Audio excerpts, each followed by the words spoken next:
thing as pure freedom in this Gara! world. I know you are not wrong, but could you not? Fuck. Oh my god, I almost fucking dropped her. What is this? I read this? Someone like that. Like her? Dude, are you coming on her? If I can only find a woman like that. Very new book. There are numerous colorful pages in its pages.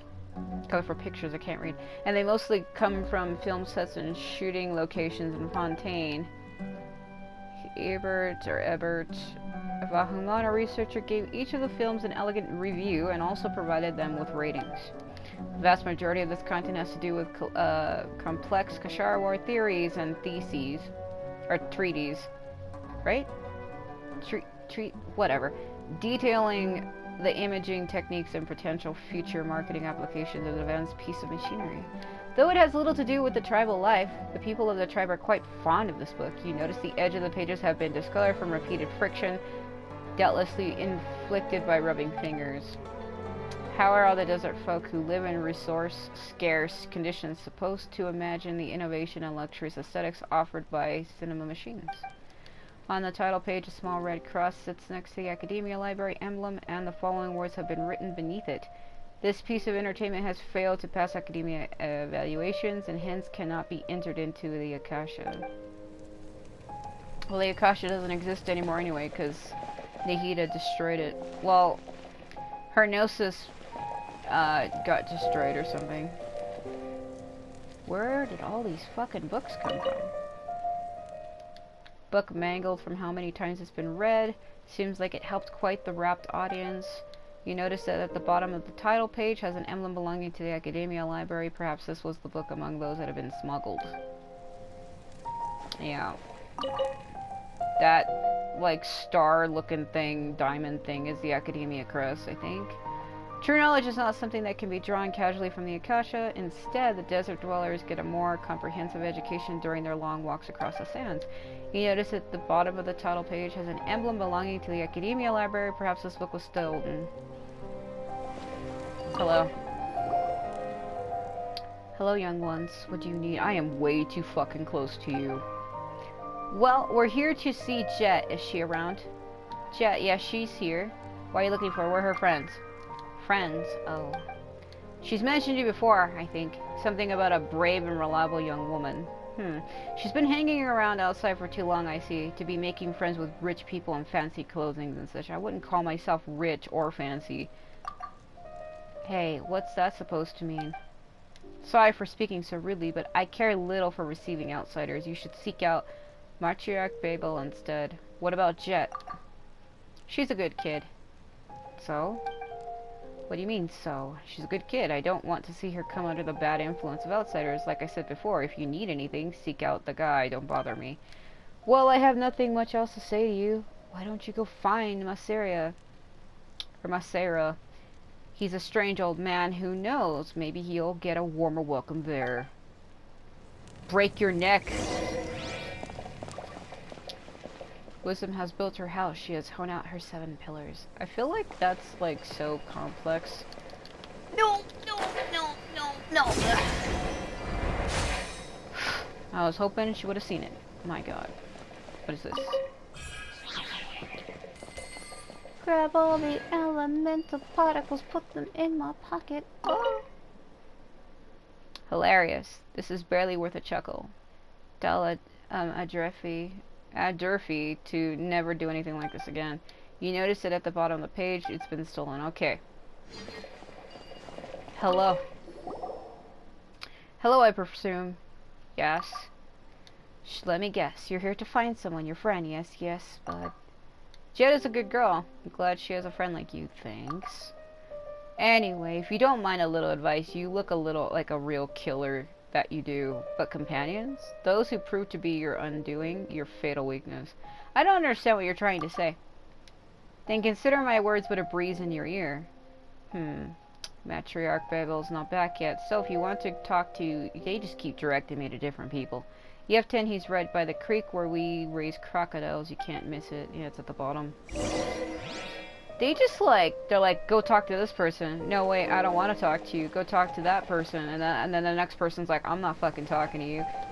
She's a rich blonde girl. Well, she's not fucking rich. I don't know where they get that from. She literally has nothing in this world. I mean, she has her own pot in her house, which was given to her, but Blooming doesn't really, she's not rich. Where the fuck are they getting this shit from? Okay. The only reason why she's rich is because I'm the one collecting the money for her by going to the Wealth Blossoms. I have 459,477 amount of gold more of right now. But that's because I got it for her. She didn't enter this world with that shit. Come now.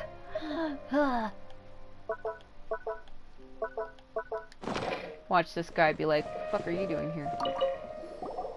Hello, stranger. What do you need? Hello there. I'm Jet's friend. Oh. Is he stuttering? The matriarch told me about you. You're good folk. If you're looking for Jet, she's still out. Please go meet Babel first. She has been waiting for you a long time about Jet. She's a good kid, and she's made friends. Is very happy and talks like a little antelope. I'm very happy for her. It's getting busy up here. Babel has returned. Okay, you shouldn't probably meet her. Please don't keep her waiting too long. Yeah, he's stuttering. That's what that's supposed to be. What if I, like, attacked your fucking crocodile like a psycho? I think one time I did almost accidentally attack one. And I was like, shit. It's above me, ain't it? Oh, God. Well, like, oh. Okay, just pull me into a cutscene. Yeah, that lady talks like fucking Ivy from Soul Calibur. There was a lot of people saying that they wish that these world quests were voiced, but I guess it takes time to have people read lines in a booth. So I'm gonna have to be reading everything myself, so that's... Oh, that's fucking great. But I don't know what those outsiders wanted. It's not my fault. Please let me explain. And I'm literally standing right here. Please, please give me one more chance, my lady. I will prove my loyalty to the Tanit. Please believe me. I would gladly offer my life. Silence, I'm too great to talk. She who knocked your teeth out can also remove your tongue. No, please don't. I don't understand. If you're willing to give your life for the Tanit, why are you still standing before me, alive? And another thing, why did you address me as my lady? I don't speak the language of the Snowlands, and I do not care for the sophistry of the so-called civilized world. There is no such things as my lady here. And do enlighten me. What makes you think I'm not your family anymore, but some lady? Your tongue is tainted with outsider poison, your mind stained by their gold. You cannot remain here. I shall speak no further. Lead him away. He was once one of us, so you know what to do.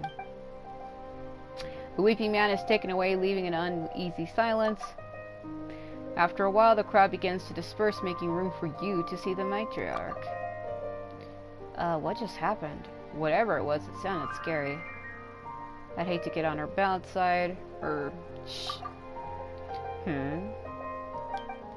My apologies, children. I was a little distracted and forgot you were there. I'm terribly sorry that you had to see that. I'm at fault. As the matriarch, or matriarch, whatever, matriarch of the... It is Arch, but I'm so used to saying Arc, and I need to stop that. I was doing that in Al Shaddai. It's called Arch, and I kept saying Arc. The Tanit, I'd like to make some amends. No need. You know, with what that teeth and tongue stuff and all. We were simply meting out punishment against a traitor. All the same, I am sorry for having given you such a terrible first impression as the matriarch. The city has its laws, and the tribe has its rules. Please do not pay too much mind. So you two are sovereign in Paimon. Jet talks about you two a lot. We came to look for her. This doesn't seem like a good time, though. No need to be so polite. Indeed, I should say that you have impeccable timing. Watch it be if she's gone missing. It was I who approved her invitation in the first place.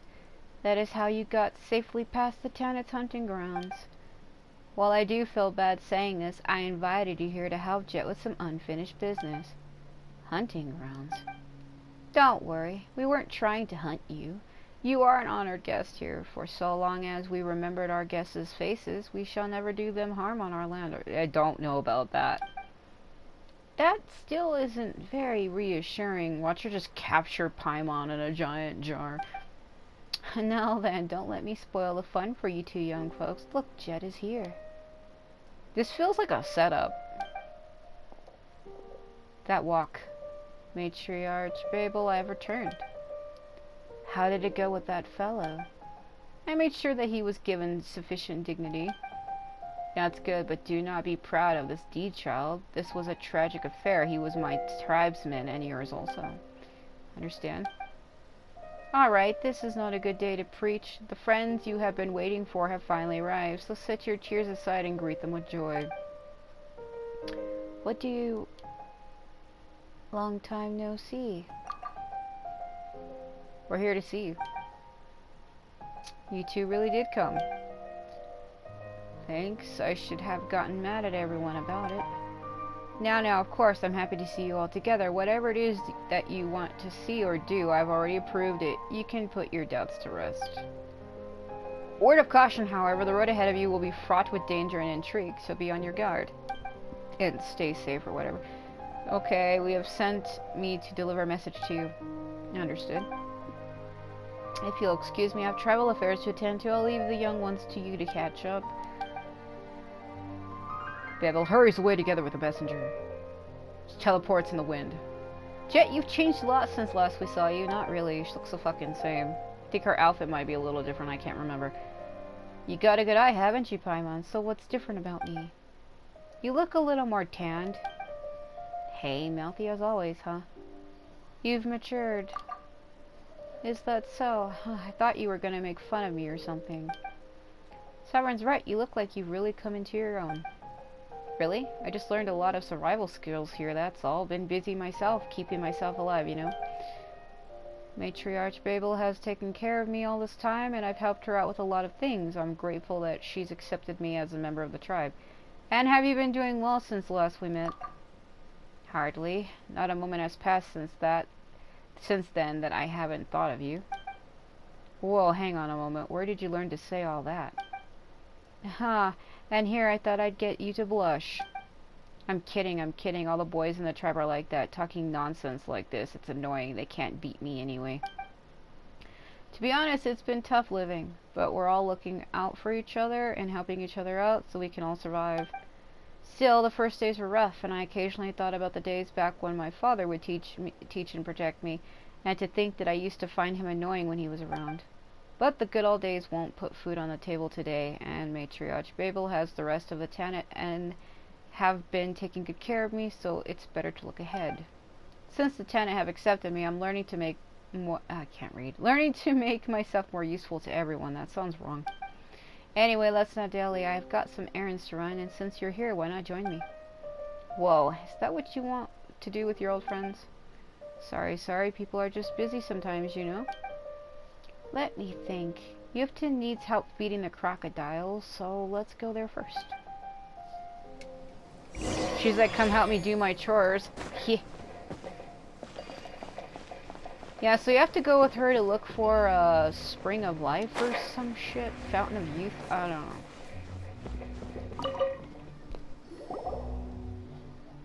I'm here, and I brought my friends and this fucking music to serenade me under the stars. Hello, Jed. Have you finished your business? Yeah, he stutters. I'm not gonna try that. Yep, and that's why I thought I should come here to help you out, and brought my friends along too.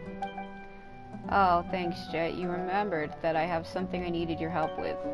Back when Elder Beleda was around, you used to pester him to feed the crocodiles together with you. Loose lips sink ships.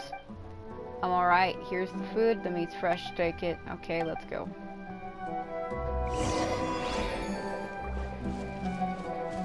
Come with me. Don't let the crocodiles bite your foot. She's like, oh my god! Why is the music getting so serious all of a sudden? Feeding crocodiles is pretty easy. You drop the meat, they follow the scent, and then they eat it themselves.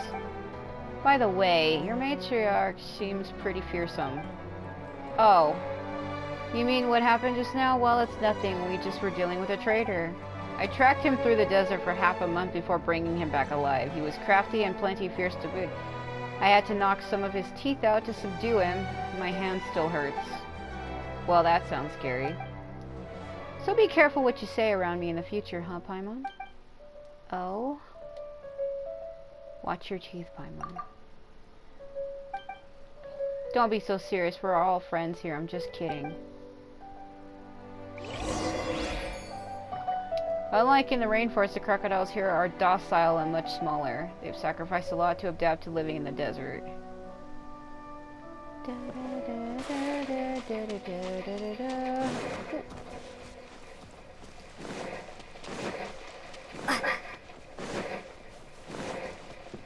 Yeah. Yeah.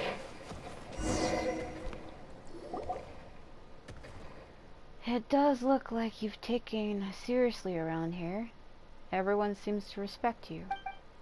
Well, here's the thing. Because of my previous experience with adventurers, I'm more perceptive about things that happen outside the tribe. So the matriarch decided that it would be my job to track down outsiders and punish traitors to the tribe. Why has she entrusted this work to you? Well, she just said why. Because she knows how to handle outsiders and the people here don't. Why would you ask her after she just said? She's taking good care of you? Since I wasn't born amongst the Tanit, it's okay for me to deal with criminals in a more aggressive way. That's what Babel has told me.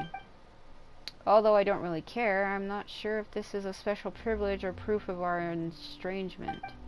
Well, I wasn't born here after all, and the Tanit tribe isn't a home I'm innately familiar with. I can only try my best to do everything well. As long as I can put some roots down, I think I'll be fine.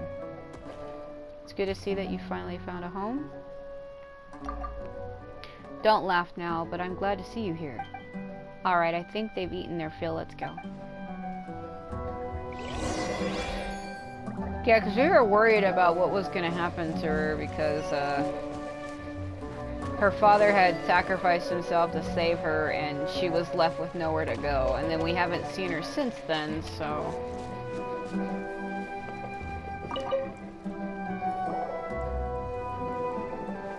Have you finished? Yeah, I'm going to wash now. Your crocodile food stinks, smells of raw meat. Ha, does that... And does that or traitor blood smell worse? Hey, not funny. By the way, there's one more thing that I want to ask of you. This is the cured crocodile meat that I promised to give Edra previously. Pass it on to him for me, will you? Sure, I'll give your crocodile meat to him, no problem. I like how she's stuttering, she's trying to mock him. Hey, that wasn't uncalled for. Smell you later. Alright, let's go find him. Is that the merchant with the attitude?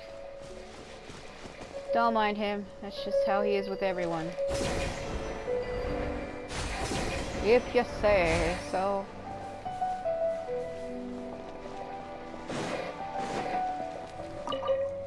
That slide, though.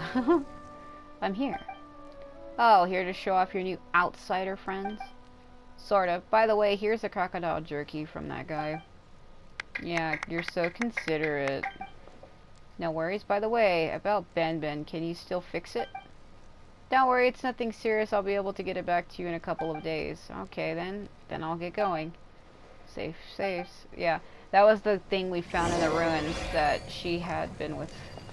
A lot of nice stuff you can't find in trade. People like to go there to do business. You know, to get things like gadgets, toys, new clothes, and cosmetics. Do you wear makeup? What do you mean by that? Lapis lazuli eyeshadow is an essential sunscreen for a desert fuck. Oh, so that's it. I didn't read that last line because it's too quick, but yeah.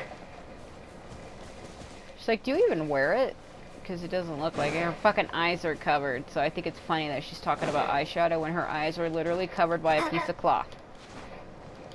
Can't even fucking properly see her face.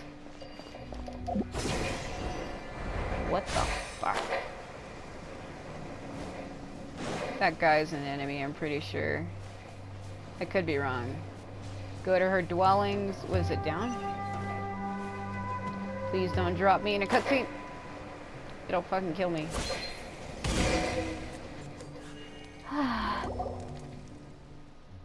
Running here and there really works up a sweat. Are you always this busy? It's fine. I don't like being idle, actually. But look at me. I didn't invite you guys here so you could come run errands with me. Well, so here's the story. Faybel recently agreed to let me bring my father's remains, and those of my mother to be buried in the Eternal Oasis. Oh, so that's a real place? Paimon thought that it was just a myth. Well, the last time we parted, I was so lost, I honestly didn't know where to start looking for it. Babel, however, seems very sure that the Eternal Oasis lies in the middle of this desert. The Tenet tribe holds that never-ending sandstorm at the heart of the desert conceals the Eternal Oasis.